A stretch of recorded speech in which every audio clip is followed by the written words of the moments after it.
Alerte à l'escalade. Bruxelles hausse le ton face à Moscou. Elle menace la Russie d'un boycott total, d'un sevrage complet en énergie. Ursula von der Leyen, présidente de la Commission européenne, joue encore une fois avec le feu. Mais cette fois, il ne s'agit plus de symboles, c'est la survie même de l'Europe qui est en jeu. Ce qu'elle vient d'annoncer à Bruxelles ressemble à un pacte de suicide économique. Tandis que von der Leyen proclame fièrement la fin des importations de gaz russe, l'industrie européenne suffoque, écrasée par des prix de l'énergie vertigineux. Et cela, alors même que les faits prouvent que le gaz russe continue d'affluer, par des détours via l'Inde, par des méthaniers LNG, et Bruxelles feint que tout cela participe d'une grande victoire morale. Non, ce n'est pas un triomphe, c'est une folie pure. Salutations à ceux qui associent encore démocratie à éclaircissement plutôt qu'à censure. Bienvenue dans Verheimlicht. Aujourd'hui, nous abordons l'une des plus audacieuses supercheries de l'histoire de l'UE. Tandis que von der Leyen brandit la menace d'un embargo énergétique total contre la Russie, oui, elle a vraiment fixé 2027 comme échéance pour bannir la moindre molécule russe, un regard sur la réalité suffit. C'est un mensonge prémédité. Nord Stream est détruit, le transit via l'Ukraine stoppé, chaque gazoduc diabolisé politiquement, et pourtant, les pays européens n'ont jamais acheté autant de GNL russe. Du gaz liquéfié venu de l'Arctique russe, du pétrole raffiné via l'Inde, du diesel transformé en Turquie. Tout cela avec la bénédiction de Bruxelles. Oui, vous avez bien entendu. On prétend combattre Poutine tout en lui versant des milliards par la porte de derrière. En 2025, l'Union européenne a payé plus de 20 milliards d'euros pour des combustibles fossiles russes. En dépit des sanctions, malgré le boycott, malgré les grands discours. Et qui paie réellement l'addition ? Les citoyens. Avec des factures d'électricité qui explosent, des chauffages hors service, des usines vides. BASF délocalise sa production en Chine. Volkswagen annonce la fermeture de plusieurs sites.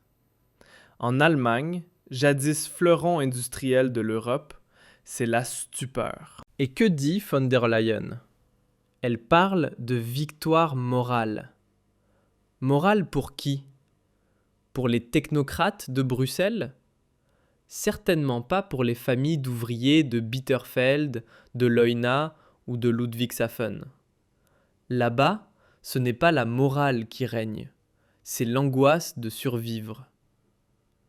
Et comme si tout cela ne suffisait pas, voilà maintenant que von der Leyen veut faire entrer l'Ukraine dans l'UE. Non, pas dans un avenir lointain.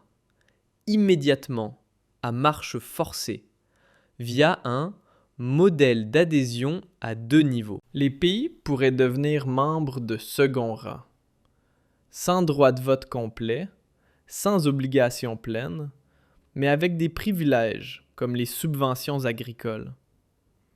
Un tour de passe-passe géopolitique? C'est exactement cela. L'Ukraine doit être intégrée, coûte que coûte, dans le bloc de pouvoir européen.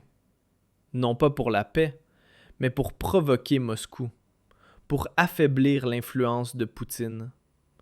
Et pour cela, on est prêt à risquer une fracture de l'Union. La Hongrie et la Slovaquie l'ont déjà dit clairement, sans nous. Viktor Orban parle de suicide énergétique, et il a raison. La Hongrie prolonge ses contrats avec Gazprom. L'Autriche dépend encore à plus de 60% du gaz russe. Et Bruxelles? On fait mine de ne rien voir. L'Agence fédérale des réseaux en Allemagne répond pas compétente. Mais la réalité est alarmante. les réserves de gaz en Allemagne fondent à vue d'œil. À peine 44% de remplissage. L'hiver approche et Bruxelles brandit des menaces d'embargo au lieu d'apporter des solutions. Le summum de l'absurde.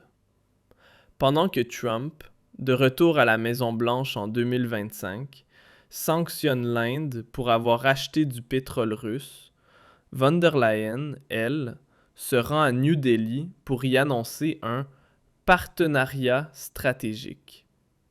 Oui, sérieusement. Les États-Unis punissent, l'Europe signe des accords.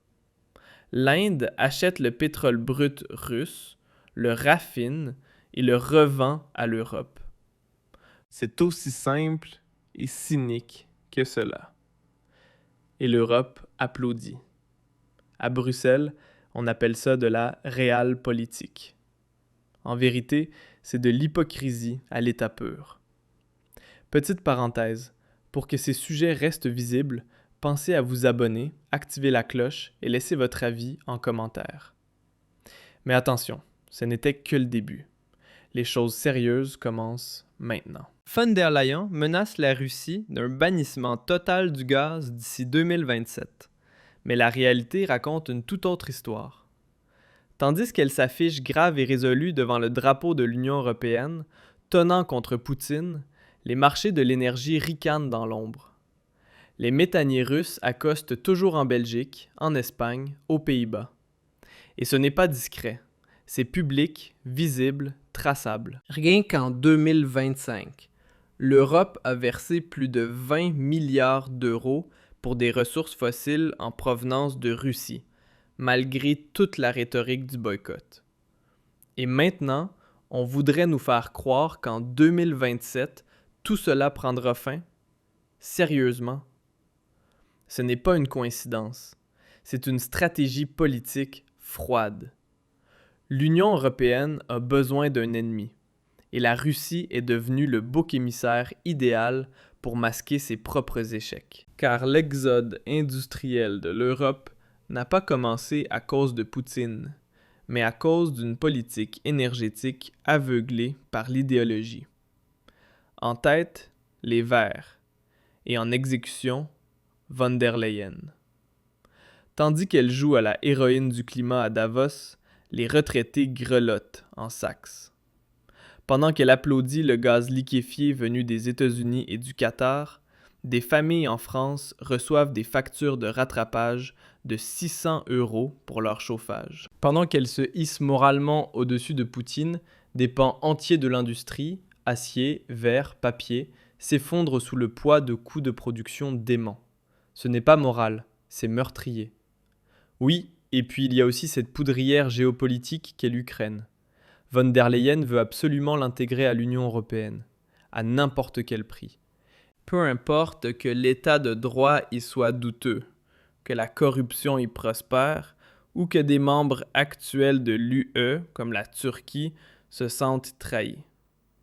Ankara a été clair. Il est hors de question de servir de figurant en tant que membre de seconde zone. Mais pour l'Ukraine, ce serait oui. Et vite, sans condition, juste pour que Bruxelles puisse s'auto-congratuler. Et Poutine, lui, voit venir exactement ce qu'il a toujours annoncé.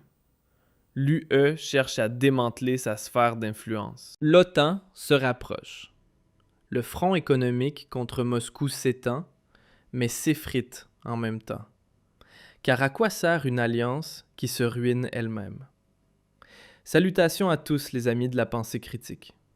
Ouvrez bien les yeux sur ce qui se joue ici. La politique de von der Leyen n'a pas libéré l'Europe, elle l'a enchaînée. Aux États-Unis, à l'Inde, au gaz naturel liquéfié hors de prix. La nouvelle dépendance n'est pas une amélioration, elle est pire. Pourquoi? Parce qu'elle coûte plus cher, qu'elle est plus instable et qu'elle est politiquement plus risquée. Si Trump décidait demain de couper les exportations de LNG vers l'Europe pour faire baisser les prix au Texas, l'Europe plongerait dans le noir. Ce serait la fin. Même Goldman Sachs et JP Morgan le disent, l'Europe fonce droit vers un effondrement industriel historique.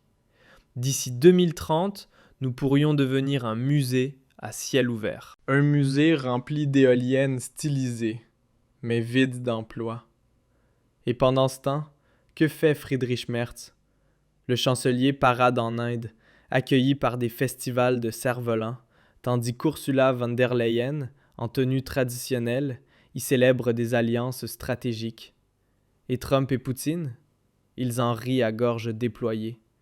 Trump, à Davos, « Vous êtes fous, vous achetez du pétrole raffiné en Inde, issu du brut russe que nous avons pourtant sanctionné. » Et il a raison. Les États-Unis punissent l'Inde. L'Europe fait des affaires. Ce n'est pas juste incohérent, c'est suicidaire. Petite pause.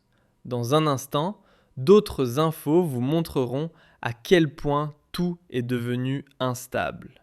Banque, énergie, politique, la pression est partout. Et la plupart ne réalisent même pas à quel point ils sont vulnérables. Si vous ne voulez pas en faire partie, cliquez sur le lien sous cette vidéo. Le système de préparation à la crise vous rendra invulnérable. Juridiquement, financièrement, numériquement. Et les gens, eux, payent l'addition. Avec des prix qui s'envolent, avec l'insécurité, avec l'angoisse de l'avenir. VV prévoit de supprimer 35 000 emplois d'ici 2030. BASF quitte l'Allemagne. Les réservoirs de gaz se vident. L'agence fédérale, pas compétente. Les politiques, silencieux. Les médias applaudissent. Mais nous regardons. Et nous disons ce que les autres taisent. Les menaces de von der Leyen ne sont pas un signe de force. Ce sont des diversions. Une tentative désespérée de faire croire à un semblant de contrôle dans un chaos déjà bien installé. La vérité, c'est qu'Europe s'est enfermée dans une impasse stratégique. Et on n'en sortira pas avec du marketing et de grandes leçons de morale, mais avec de l'honnêteté, un vrai changement de cap, un sursaut radical. La question est simple. Voulons-nous revenir à une énergie abordable et fiable? Voulons-nous une Europe forte et souveraine? Ou allons-nous continuer à nous laisser infantiliser par Bruxelles? C'est tout pour aujourd'hui. Dis-moi ce que tu en penses dans les commentaires. Est-ce une libération ou un harakiri économique? Reste critique, reste vigilant. Ton Michel Goldman.